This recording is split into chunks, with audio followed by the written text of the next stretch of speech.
सुख के तो साथी सब होते हैं, दुख के साथी बन के दिखाओ। एक बार एक शिकारी शिकार करने के लिए जंगल में पहुंचा। उसने अपने तीर पर बहुत ही खतरनाक जहर लगाया और शिकार को निशाना बनाकर उसके तीर को छोड़ा, लेकिन उसका तीर चूक गया और तीर एक पेड़ पे जाकर लगा। वह पेड़ बहुत ही हरा भरा और बहुत ही तोते उस पे रहते थे। जैसे ही वह जहरीला तीर उस पेड़ पर जाकर लगा, वह पेड़ धीरे धीरे सूखने लगा और उस पेड़ पर जो भी तोते रहते वह एक एक करके उस पेड़ को छोड़कर जाने लगे।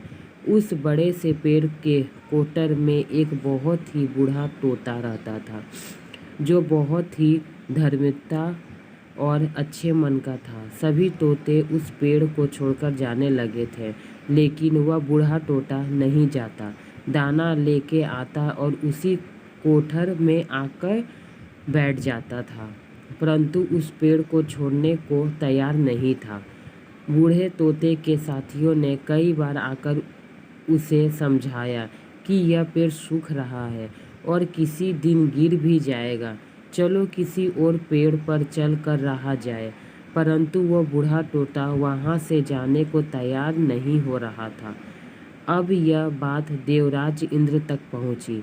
उन्हें बताया गया कि एक तोता है, वह जिस पेड़ पर रहता है वह पेड़ एक जहरीले तीर लगने के कारण सूखने, गिरने और खत्म होने के कगार पर आ गया है, और एक बूढ़ा तोता अभी भी वहीं पर रह रहा है। वह दाना लेकर आता और वहीं पर रहता। जबकि उस जंगल में बहुत सारे पेड़ हैं, लेकिन वह उसी पेड़ पर रह रहा है। देवराज इंद्र प्रकट हुए और उस बूढ़े तोते से कहने लगे कि आप बहुत धर्मात्मा हो, बहुत ही अच्छे मन के हो, लेकिन आप इस पेड़ पर को छोड़कर किसी और पेड़ पर चले जाइए, क्योंकि यह पेड़ कुछ ही दिनों में गिर जाएगा।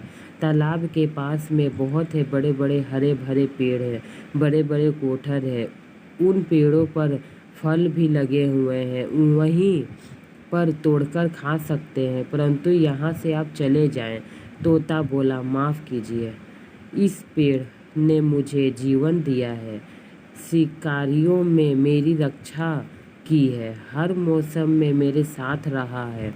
यह कोठर मेरे घर है, यहाँ मैं पला बड़ा हुआ। इस पेड़ को छोड़कर कैसे जा सकता हूँ? इस संकट आया है इस पेड़ में, तो क्या मैं इसे छोड़कर चला जाऊँ? मैं ऐसा कभी नहीं कर सकता। देवराज इंद्र तोते के इस बात से बहुत प्रसन्न हुए। उन्होंने तोते से कहा, मैं आपके इस बात से बहुत ही खुश हूँ, मांगो जो मांगना हो।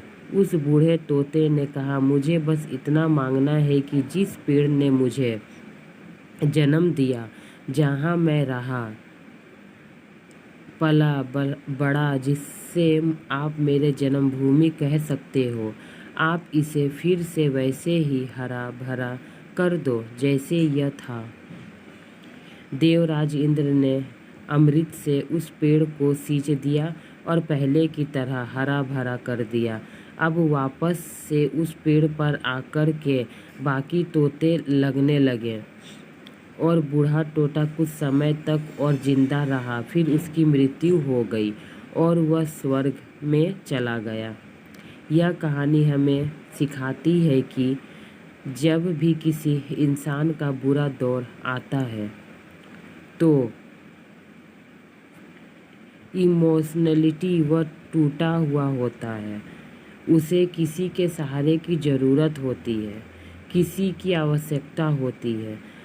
अगर आप ऐसे समय में उसे छोड़कर चले जाएंगे, उससे बात नहीं करेंगे, मुंह मोड़ लेंगे, तो आपसे बुरा कोई नहीं है, क्योंकि आप किसी के सुख का साथी बने या ना बने, लेकिन हमेशा किसी के दुख के साथी जरूर बनना।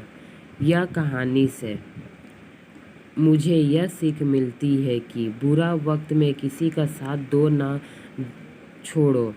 आज अगर वो पेड़ को छोड़कर बूढ़ा तोता चला जाता तो वह पेड़ को भी बुरा लगता, पर वह सारा हिम्मत करके उस पेड़ पर पड़ा रहा। लेकिन आज भगवान ने खुद उस पर हरा भरा कर दिया। इसलिए कहते हैं, बुरा वक्त में सबका साथ देना ना देना, साथ छोड़कर ना जाना। जब अच्छे वक्त में साथ देते हो तो बुरा वक्त में भी साथ दिया करो। बुरे वक्त के साथ दिया हुआ साथ भगवान तक जाता है। आप स्वर्ग में जाओगे तो किसी का अच्छे के साथ देते हो तो बुरे का भी साथ दो। भगवान देख रहे हैं आपका अच्छा और बुरा, खुशी और गम। फ्रेंड, ये मेरी छोटी सी कहानी आपको कैसी लगी? अच्छी लगी हो तो मेरे चैनल को सब्सक्राइब करें, ताकि इसी तरह छोटी बड़ी अच्छी कहानी मैं आप तक पहुंचा सकूं। और सपोर्ट करिए, क्योंकि आप लोगों की सपोर्ट की ज़रूरत है।